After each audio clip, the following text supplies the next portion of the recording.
గత వైసీపీ హయాంలో హత్యలు దాడులకు గురైన దళిత బాధిత కుటుంబాలకు న్యాయం చేయాలని కోరుతూ హోంమంత్రి అనితకు దళిత సంఘాల ఐక్యవేదిక విజ్ఞప్తి చేసింది.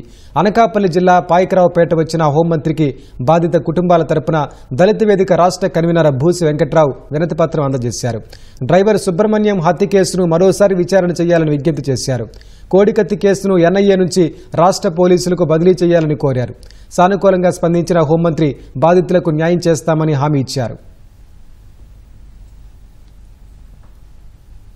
ఈ రోజుకి కూడా జైలు పాలయ్యి న్యాయం జరగక ప్రాణాలు కోల్పోయిన దళితులు చాలా మంది ఈ రోజు వాళ్ళ కుటుంబ సభ్యులతో ఈ రోజు నన్ను కలవడానికి ఇక్కడికి రావడం జరిగింది.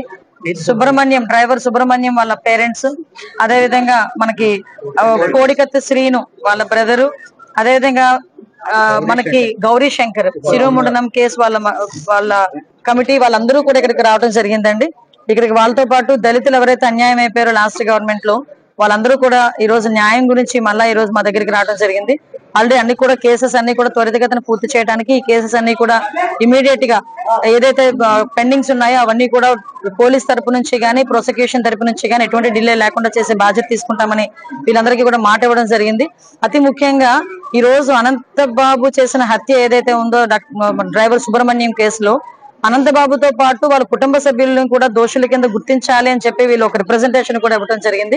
డెఫినెట్ గా ఆ కోణం నుంచి కూడా ఎంక్వైరీ చేయమని డిపార్ట్మెంట్ వారిని కూడా ఆదేశిస్తాం ఈ రోజు.